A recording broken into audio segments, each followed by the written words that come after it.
I defeated Kurt Angle with an ankle. Fightsplaining.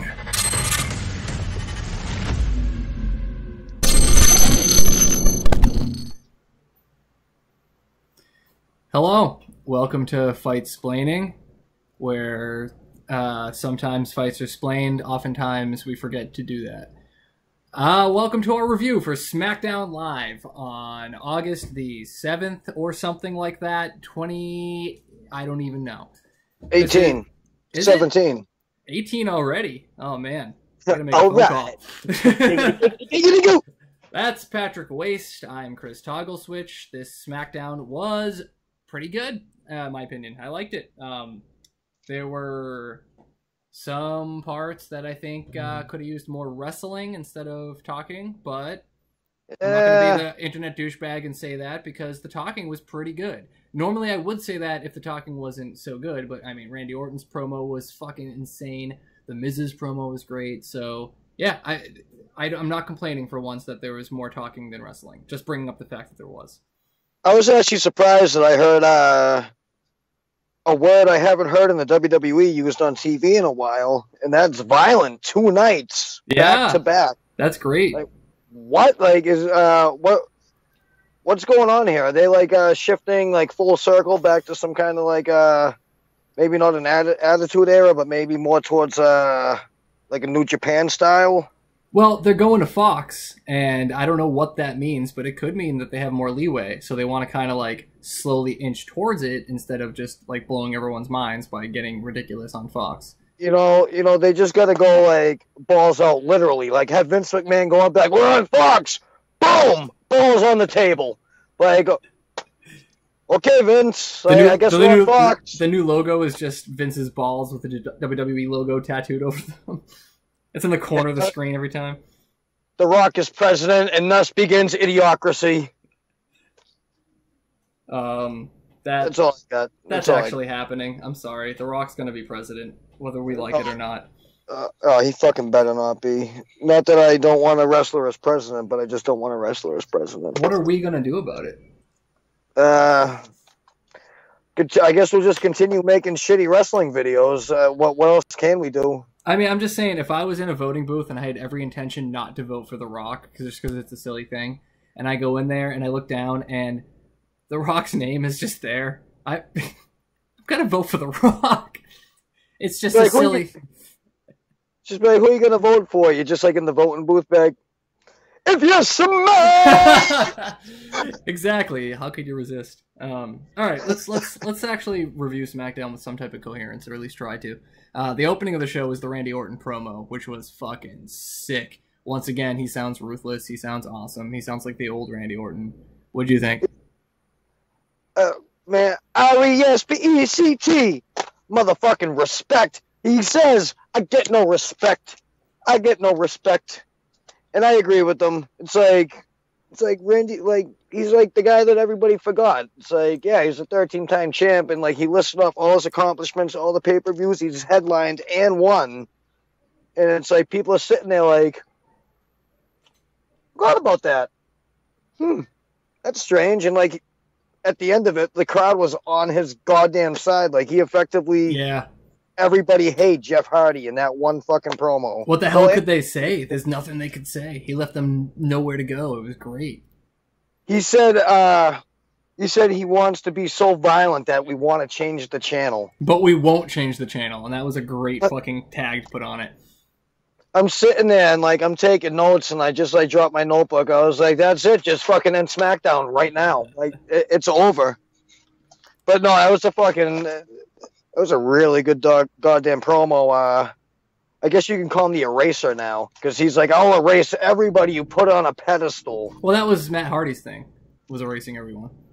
Oh, so that was kind of like a dig at him? No, I guess, well, Matt Hardy's the deleter, I guess, not the eraser. No, there's too much of this shit. Anyway, it was one of the best promos I've heard in fucking forever. What happened?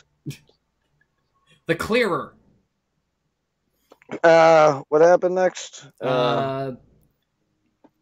Becky Flair had a moment backstage. That was weird. I didn't like it. It was stupid.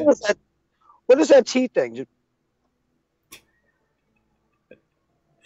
I think they make like a nuisance. It's terrible. It's awful. If you're gonna have the hand signal, there's only one hand signal you can do, and that's that's seriously. There you go. That's the one.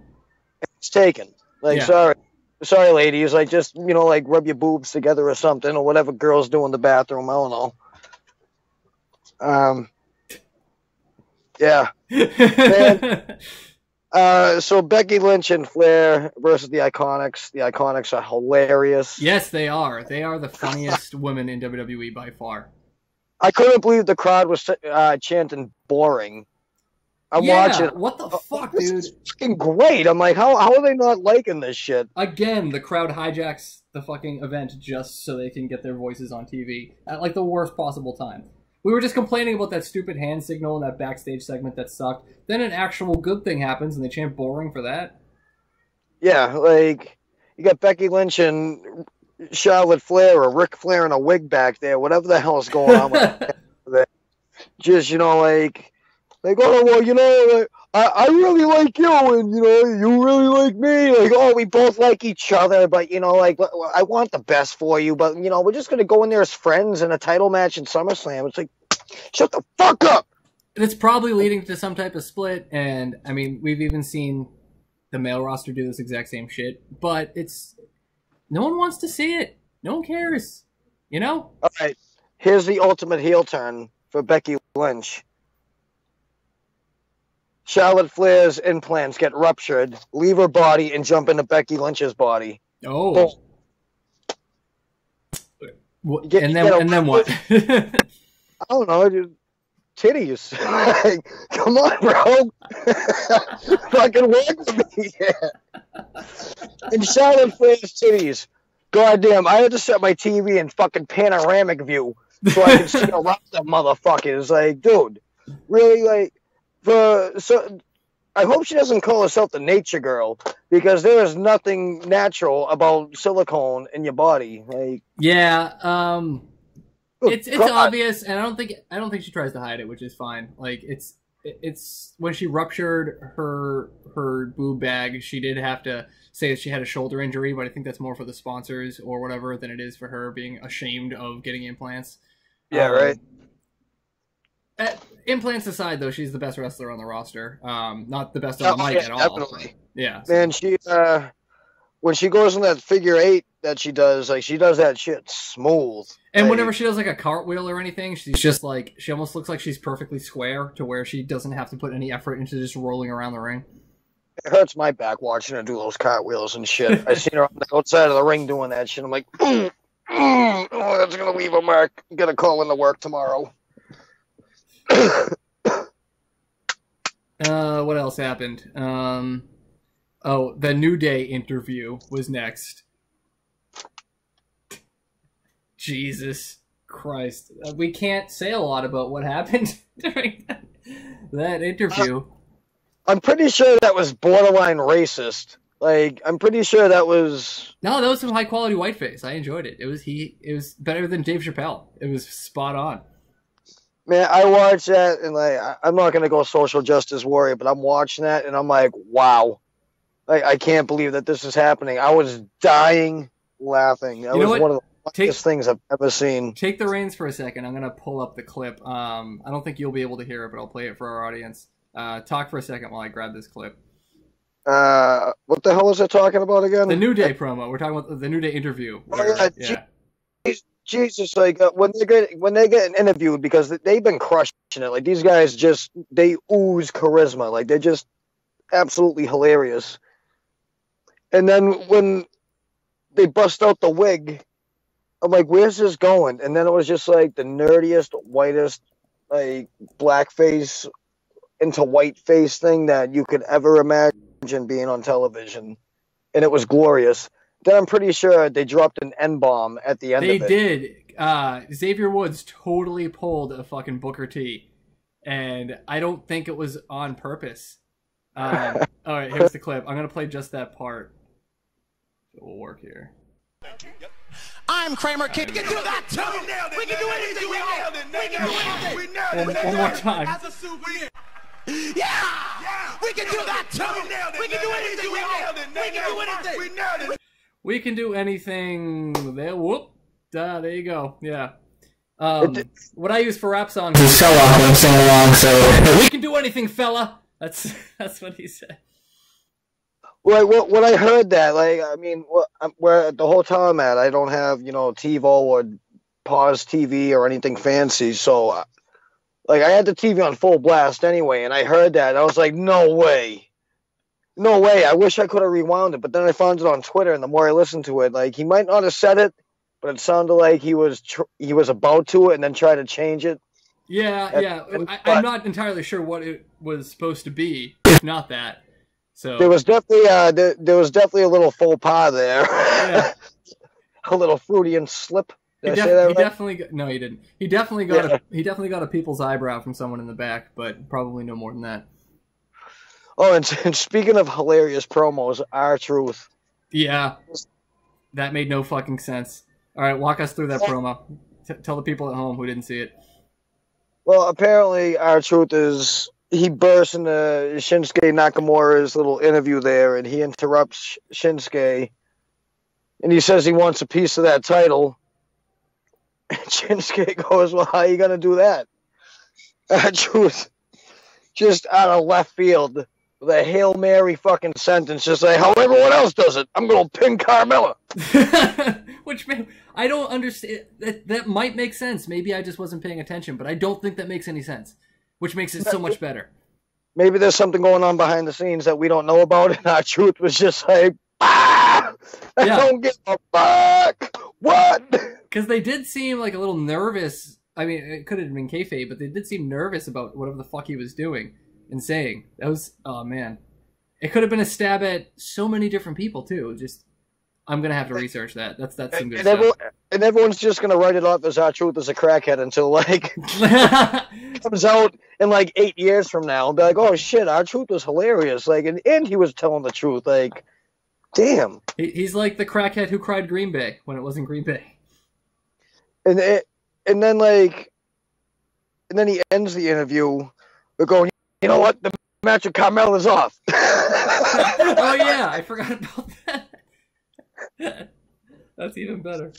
Like, for once, Vince McMahon was like listening to the fans, like, we want R-Truth and Carmella, and they just yanked it up from under the fucking rug again. Mm-hmm.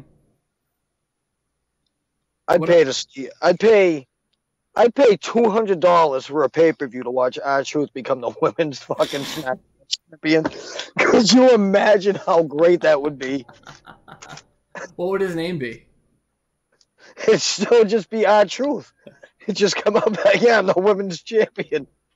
I'm the champion of all these bitches. You weren't watching when Santino Marella won the Women's Battle Royal as Santina, and everyone got really upset. It was great. I didn't see that. The Zelina Vega match we can talk about, her versus Lana. All I wrote for the Zelina Vega match was, dear God, dear God. Yeah. Dear God. Okay. Dear God. All right. Friggin' Zelina Vega enters the ring like Stacy Keibler. How's that? Well, I can't do it in my truck. Just watch Stacy Keibler video, how she entered the ring. She like just like straight, like fucking ass straight up, like ugh.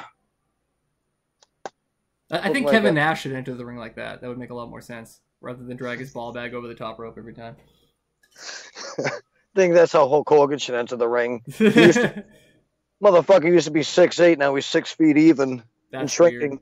I don't think he was ever 6'8". I think he was overbuild, but I think he was probably 6'5". And yeah, now he's a lot smaller. I mean, but that Zelina Vega match was pretty fucking awesome. Yeah. I enjoyed that a lot.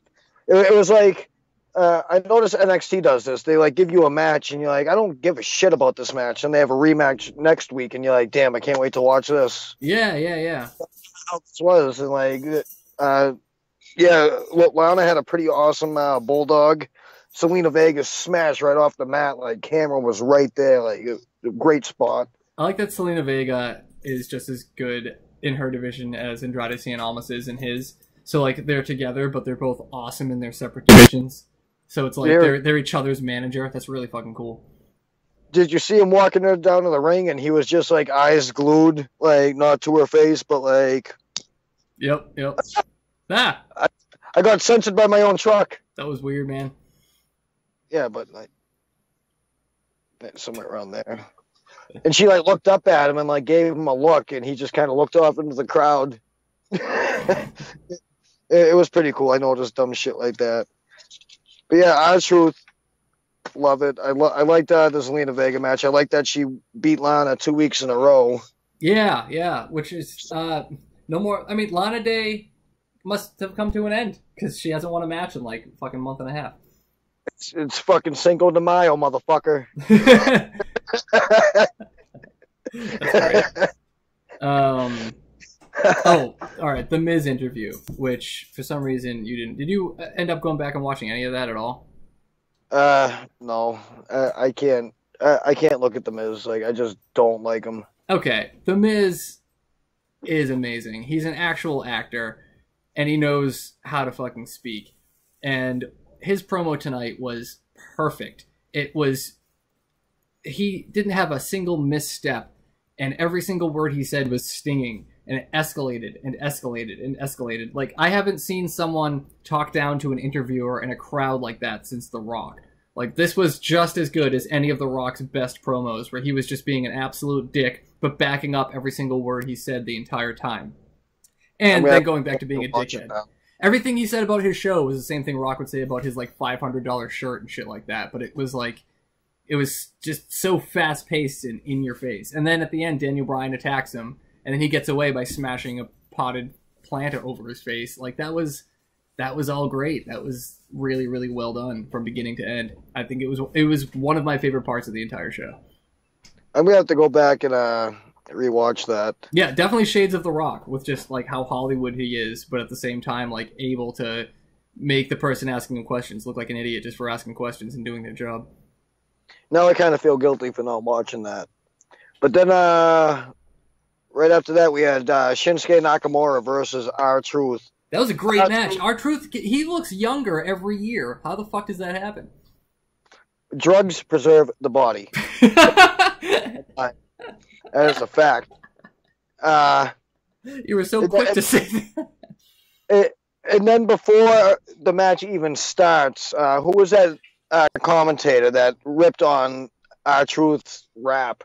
Like, I didn't. Oh, Corey Graves? Yeah. Oh my God! What the hell did he say? He said, you know, I understood way more of Nakamura's theme than anything that just came out of R-Truth's mouth, and I don't even speak Japanese. It was so great. And R-Truth, goddamn, he was all over the fucking place. He was all great over the tonight. He proved, like, remember, like, last week or a couple weeks ago, I asked, why the fuck is this guy still hired? That's why. Like, every time they go to fire him, they're probably like, all right, all we gotta do is review your last match, which is a formality, and then we'll get, holy shit. Anyway, like I said, what the fuck was that? All right, you really gotta get out of here. All right, one more week. Then we'll review your last match, and then it's gonna suck, and then we can fire it. Like, no, he keeps having blockbusters of a match when he has no right to be doing so. Is he maybe getting ready for a push of some sort? No, there's no way. No one takes him seriously. I don't know how they would do it. How do you go from crackhead to champion? I guess you pin Carmella. Yeah.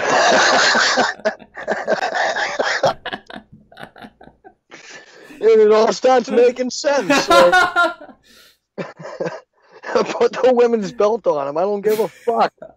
Like, they keep on having him go out there and lose matches. Like, they're going to put him in some kind of bullshit title match on SmackDown. I think he's going to win a fucking title. Like, just randomly. Which one? From who? I have no idea. It just seems like it's going that direction. So you have this incredible athlete that's like super over right now. Like, he's just like off the wall fucking bonkers, and the crowd just loves it because it's like organic. Or it seems it really organic, is. Yeah, you know? No one's telling him what to say, because even if they did, he would get it wrong. Do I hear R-Truth read this? And he's like, okay. Did you read it? Yeah. What did it say? Carmella. No, it didn't say that. It didn't say that. Okay, the match with Carmella's off. Oh, fuck, we're live. I imagine they have to tell him that they're live often. Like, R-Truth, we're live. I know. You gotta put some pants on. Oh, shit! It's like, listen, you probably want to, not say the N-word so much. Like, oh, yeah. But you mean nincompoop? Dude, and he was mocking Nakamura in the ring. Like, dude. That was really good. I felt like I was watching a No Mercy match. It was really good. Dude, it was so great. So great. Like, and his Stinger Splash. Holy shit. His fucking heel kick. Like, my God, that hip lock takeover, like that whole little exchange that he had with Nakamura. Like, holy shit. I could see him, if he ever did get out of his contract, going to Japan and doing very, very well over there. He probably just doesn't want to fucking live in Japan. And WWE is probably like, why not? We'll pay you like the base salary. And he's like, that's good enough for me. I don't have to live in Japan. Yeah, right. It's probably really hard to get crack in Japan. Yeah, I don't know. I probably know a guy. What? You said you know a crack connect in Japan. That's what you said. Yeah, maybe. I don't know. I know a lot of people that I shouldn't know. I think you should know. I think you should know someone who sells crack in Japan. That sounds like a very interesting person. But Nakamura won. So Nakamura holds all the crack for another week.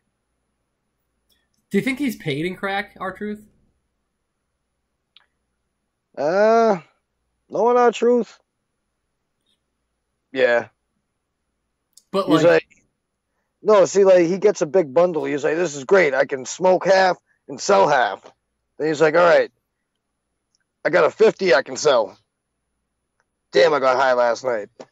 Oh, wait. This all makes a lot more sense. They can't fire him because he's still paying off a crack debt by wrestling for free. No, he's basically like Milton in Office Space. Just no one notices that he's... Have you seen my crack rock? Like, oh, yeah, we're going to put you on TV tonight. And he just opens his mouth and it's just like, words. No, I think it's more, yeah, like you said, like Milton, where just no one notices that he's still in the building. And then he shows up on TV every now and then and like, well, he does his job, so what are they going to do, you know? He's going to randomly, like, become Universal Champion one night at, like, a house show. And he's going to go show up on TV and people are going to be like, what the fuck? What the hell happened? Where's Brock Lesnar? It's R-Truth and Roman Reigns at SummerSlam? What? You find out R-Truth and Brock Lesnar had a hardcore match, and an Extreme Rules match, and R-Truth just stabbed him in the kidney. And they were like, well, it's technically legal. It's a hardcore match. Motherfucker! I like that you have that on hand so easily every single time. It's a souvenir from a New Jack match. That's usually a broken bone, so that's pretty good. Yeah. Shit. All right, so Bludgeon Brothers versus the local talent. Yeah, I called them the Three Jobbers. I like that. I think Corey Graves. No, someone was calling one of them Taz Jr., and that was really cracking me up.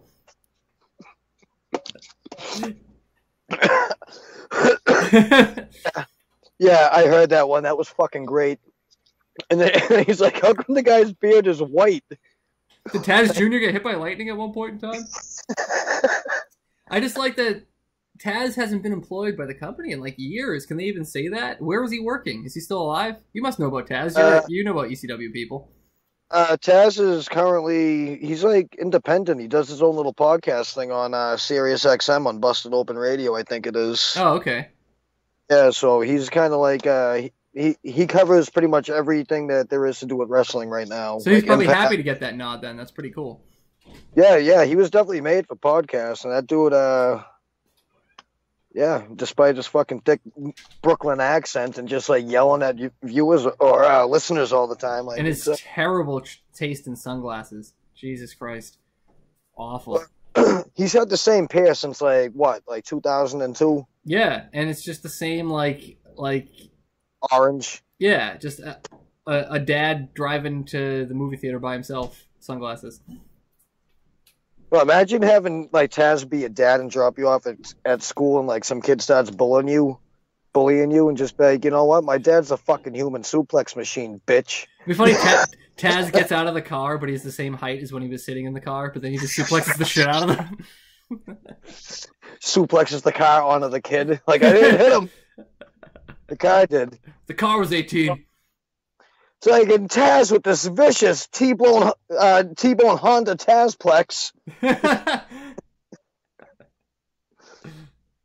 All right, last match, the main event, New Day versus The Bar. Holy fucking shit! That match was balls to the goddamn wall. That was good. The highlight of this match, though, was Cesaro giving Big E a noogie. Yeah. He has the big swing and the noogie in his repertoire, and he's not afraid to use them. Man, he got him in the headlock, and he just gives him a little... I was like, damn, noogie. That'd be a great finisher for anybody. I feel like the nerve hold is just as dangerous as the noogie, and people have used that. I don't know. I'd just like to hear like JR come back or something. Just be like, oh my God, he's got the noogie on him. He's got the noogie. By God, that man has a family. Or even to hear Corey Graves like talk about the noogie, because you know Corey Graves would just bury it. I'd rather hear Mauro Ranallo do it. He'd do it great. He'd just be like, "Oh my God, he did it all for the noogie. He's going for it all, noogie. No water in the pool. Mamma mia, the noogie." The New Day on their way out, they fed a fat kid pancakes out of a box. Oh my fucking God, the pancakes people in the audience today were insane. It was hilarious. Insert pancakes here. Look at that. The best part is WWE in all caps put above this picture of this child, "Give the boy what he wants." What the fuck? There was another sign in the audience that said fucking pancake hole, and it was just like a picture of a pancake with a hole in it. It was like, oh dear God. The New Day needed to win this match. The crowd would have fucking rioted if they lost.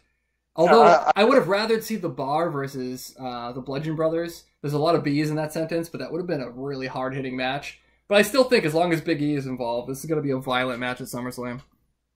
Bar, Bludgeon Brothers, bro kick. Bye. But yeah, that whole pancake thing when they come out and the goddamn trombone, like what the fuck? Oh, these guys look like the best dudes to party with. Absolutely. Like even if all they're doing is just like mainlining friggin' pre-workout. My favorite part was not my favorite part, but like an awesome side note was that Xavier Woods, towards the end of the match, when Big E was trying to crawl to the ropes when he was in the sharpshooter, he did the trombone just one quick time, knowing it was just long enough to get the crowd chanting for Big E to go to the ropes, but he didn't overdo it. He wasn't like Bill Alfonso with his fucking whistle out there. He knows exactly how to use an obnoxious prop without ruining everyone's day. And it was great, and it worked. And then Big E just watching him like basically do push-ups on his way to grab the ropes, and then Cesaro turn into a crossface. Like, such exciting wrestling. That's how you end a goddamn match. Yeah, it truly was. That was like that crowd was engaged in that match, like how you hear almost every NXT crowd engaged. Yeah, you're right. The main event, like just whoa, ooh, 1, 2, wow! They were paying attention to every second. It was the opposite of the Iron Man match. It was just like they started off down here with the first series of like near falls, like in the last like 2 minutes of the match, and it was just like a little bit more each goddamn time, and like they blew the roof off that place. They really did. It was a great goddamn match, and holy shit. It looked like Kofi Kingston took a couple of fucking straight potatoes to the goddamn forehead. Like, Kofi got hit by Sheamus so hard, like, I don't think Kofi even knew where the hell he was. He was just on the ground, like, where the fuck am I? And, like, that look on Sheamus, he looked like he was, like, in the ring, like, whoops. I'm just going to give him a minute. Like, I got one coming back. The clothesline from Sheamus to Kofi on the outside was one of the most disgusting things I've seen in wrestling in like 3 weeks. That was just, ugh. It's just so right in his face. Right in his goddamn face. And then Kofi with that tornado DDT off the barricade. Oh my god, I did not expect that at all. That was just like, that's one of those things that gets you out of your seat like, oh shit! Oh shit! When I saw him go to jump up and he missed jumping up, I was like, oh, here we go, Botchamania. And then he recovered beautifully. I think Sheamus had a hand in helping him out there too. Yeah. All 4 members of this match were just fucking on point and knew exactly what to do at any given time. Yeah, it's like, and it's great that the other member of New Day, like, he never gets involved. Yeah. So it's like they're the perfect face team. Like, even if they wanted to go heel, like, they couldn't. And what's great is they have the Freebird rule, so for all we know, it could be Xavier Woods and Big E or Xavier Woods and Kofi versus the Bludgeon Brothers. Like, anything they win, they get to pick which 2 members do whatever they do, and they switch it up constantly, which is so awesome. All right, so overall tonight, what would you give this SmackDown from 1 to 10? 1 to 10? I give it a solid 7. Yeah, I think I have to agree with you on there. I'd like to give it more. I think the only reason that I can't really give it more is because there really weren't that many matches. There were 5 matches. They were good. The main event was absolutely phenomenal, but I don't know. It just didn't seem very much like a wrestling show. And I think it's because I think SmackDown needs to be 3 hours and Raw needs to be 2. I think that would solve a lot of fucking problems. I think Raw just needs to be like half hour, 45 minutes. Like, that's all we really need. Including commercials. Like, Christ, ECW TV was 1 hour, and in 1 hour you got more action, excitement, and shit that didn't even look legal to watch on television than you did on Monday Night Raw in the past, 4 years? Yeah, that's true. However long it's been since CM Punk left. CM Punk left 4 or 5 years ago now. Wow, that's insane. That's sad. No, it couldn't have been that long. Could it? I don't know. I don't want to think about it. I hate thinking about my age. It's ridiculous. Well, shit, I was just watching Stone Cold videos the other day, and I was like, why does this look so shitty? And I was like, oh, because it was 1998.